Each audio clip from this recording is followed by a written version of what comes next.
To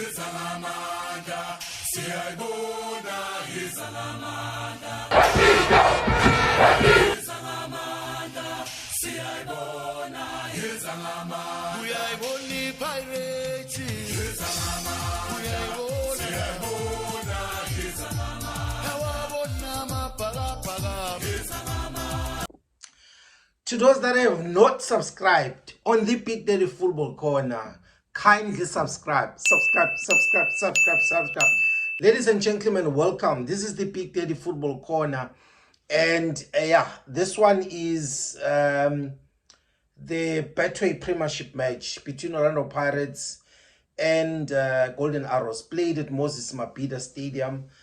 This is post-match tactical analysis. See dissect into pieces, sibheke the details of what happened in that particular match. I had the privilege of actually going and watching that match at Moses Mabhida at night, and sometimes it's beautiful to go out and go watch these matches, you know, because it's you know, there's something different about watching the game live, and you also observe other things that on TV you'll not be able to. I also went on and watched the match again on TV as well, just to double check certain things and certain aspects of the game, especially tactically. Let's go into the lineup. 8 changes that were done by Orlando Pirates. We saw Diano coming back, Madiba having his first start. We saw Tito coming back, Radio Pane starting, Shandu starting on the wing. So yeah, it was a wholesome changes from Orlando Pirates, and it was great to see other players being given a chance. Right, let's get into it. In the first half, I honestly think that Moses Mabhida is going to have a big problem with Orlando Pirates. You know, his ball playing inability is going to be a problem, because it's one of his highest or biggest downfall. You know, I don't know if you guys noticed on Orlando Pirates reset, when we were trying to build up, trying to bypass the press. I don't know if people have noticed that Umelusi was playing most of his build up towards the left hand side of the field all the time. Even his body structure was set up in a way that he wants to take Onkama build up to that particular side. And I say to myself, you know, it will be very easy for clubs, you know, to set him a pressing trap, pressing traps for a player or normally plays into one side. So, but again, also his confidence buffet is very low. Also supporters whistling every time, you know, he's trying to play with his feet, just make it worse, you know. But there was a time where he came out of his penalty area and he jumped out, you know, to go and pick up the ball, but from very far. And I think he even dropped the ball and could not get into it. And I asked myself, where Pico Doptelezi, you know, in this particular instance. But there's another side of him that I saw today, you know. His footwork is not as bad as what we make it out to be. I think I saw 2 or 3 times his hand to feet distribution, you know, that one that was always known Kune for. It was precise and neat, and it wasn't loping, it was just straight. And I was like, okay, there is something there. But yeah, let's hope he improve. But I don't know if he will ever get a chance, you know, with Tushayine also pushing, you know, to be the number 1 Bafana goalkeeper. So I don't know if he will ever get a chance, you know, to actually man up that Orlando Pirates goalkeeper department, right? Let's look at Arrows pressing. They were playing with a flat 4-3-3 formation. I think that was their pressing information. They were utilizing their high press -2 pressing structure, where they will leave the goalkeeper free most of the time, and then they will also opting to have numerical superiority on the vigilant pressing block.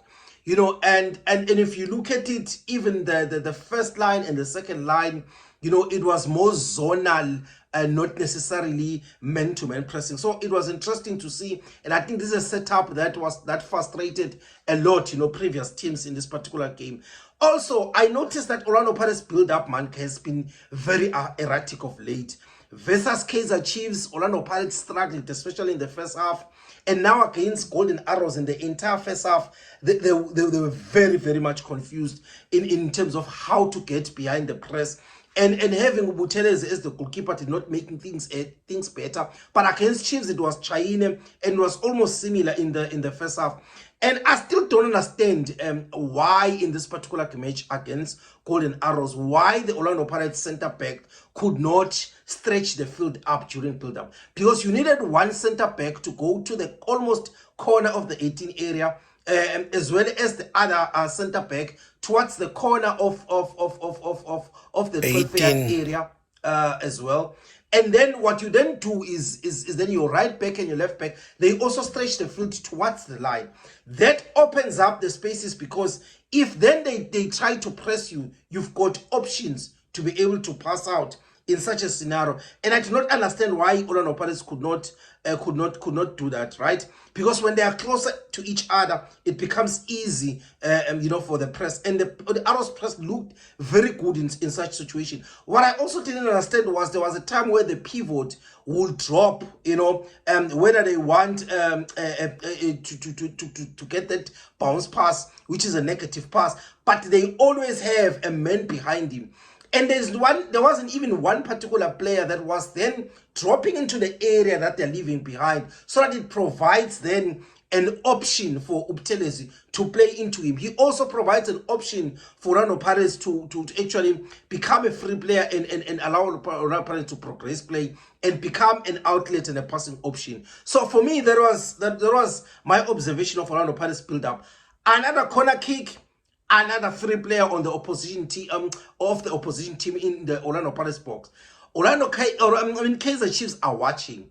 Orlando Pirates is playing the Nedbank Cup final, and I know they will be pumping they will pumping balls inside that box, and this disease doesn't want to leave Orlando Pirates. I mean, in this instance, everybody was freezing. Everybody was looking at you mark, and then I was asking myself, whew. The final right? But after this Golden Arrows match, guys, I'm starting to believe that Orlando Pirates doesn't need to buy a central midfielder, because we've always been saying in every platforms that Orlando Pirates need a number 8 or even a number 6 into that midfield. But I think all Orlando Pirates issues can be resolved, utilizing the current squad that they currently have into that, because there was a lot of things that I saw into that Orlando Pirates team that made me think, because there's another side of Umbogas that I saw. I think there was like a two minutes instance, when he temporarily drifted into midfield and he was seamlessly playing, with ease, and he was even attacking the space in front of him. And I was like, is this Mbogazi the center back? That is an option of a 6 in my view. That is also another option of Orlando Pirates playing a 6, if there will become a point in time where we desperately need him. And with Dlamini having lifted up his game a notch higher, he's more consistent. He's putting a lot of shift, out of position, which is not even his strength. But guys, the weight of the pass leading to that Tito goal, guys. Oh my word. I'm not going to talk much about Dlamini today, because I think I've said a lot in previous videos. But I just want to say, please show me any other deep-lying player maker better than him in the PSL, and then we will talk. I was sitting with Lefate, watching this game, and he was very impressed about Orlando Pirates' positional rotation. When one play shifts, the other one covers, and it's always seamlessly, it's very seamless, it's clean, and it was very interesting to see. Simpiwe Silepe in the mix as well is another option of that particular role, in central midfield, because He provides an option. But I don't want to praise him too soon, guys. I'm just waiting for five games or more to have an informed opinion about him. But what I've seen so far versus Kaizer Chiefs and now Oras against Arrows, I was very impressed. I'm not going to lie. In possession, Ntwana is a monster. Umfana akasabu ukulicela. Even if he is in high pressure zones, uyalifuna. He's got an amazing awareness of his surrounding, his quick scanning that he normally does, and he's clever, guys, and matured enough to know when to carry the ball, when to delay the pass, when to play a first touch.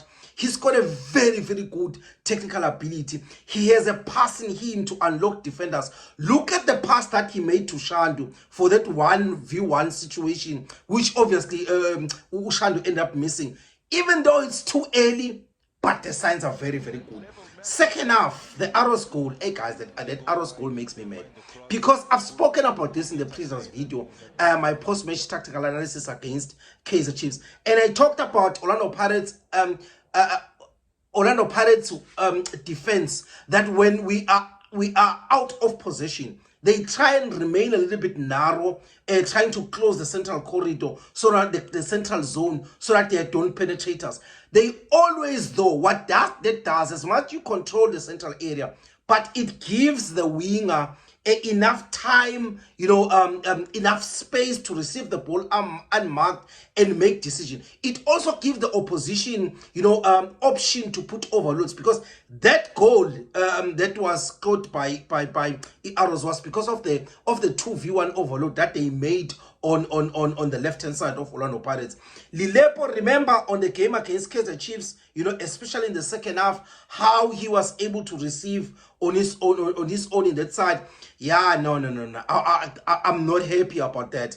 But Orlando Pirates had a far better second half in my own view. Modiba, his debut for Orlando Pirates, he grew into the game. I think Mthanti got the better of him in the first half, but he lifted himself, dusted himself, and he played brilliantly in my own view in the second half. Nkota and Mabasa also brought something different to the attack.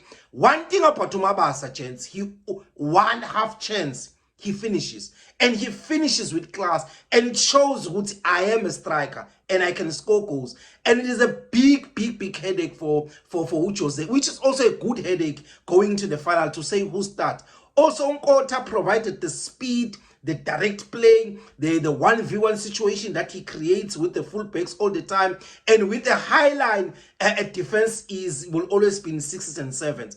And then the other player, guys, Ukarim Kimvudi, he won the one of the match and deservedly so. And there's something that I tweeted around March. I even tagged Utera Maliwa, and I said, when everybody believes a certain player is crap, deep down within your inner self, something says there is something special here. And I was referring to what we call scouting instinct. And then I also reference Utera Madiwa, how he scouted and discovered Rivaldo, because Rivaldo could see it, because he has said so many times that he brought him at a younger age while they were still in Cape Town, and nobody wanted that player. And all the reports were saying, this is a crap player. He insisted because he's got instinct. And guys, this is how I feel about Karim. Honestly, this is how I feel about it, because I think he is an excellent footballer, the most technically gifted player in the PSL in my own view. And if you look carefully, you look at his at the boy's strength, his ball carrying ability, his magnetic and deceiving touch, which always allow him to get out of any traffic that is in front of him. He's got the vision and the ball intelligence, to play line breaking passes, guys, and when he gives you a pass, he also provides the player or the receiver an option for a progressive pass, because uyakupasa aphinda kuvulele space, aphinda licele. I was very impressed about his work rate. He played with the same intensity, same energy for 90 minutes. Big ups to you, Karim, and continue doing. Another game, guys, where I think Jose Rivero won the match from the bench, just like the Kaizer Chiefs match when he brought to Dlamini and he changed the match.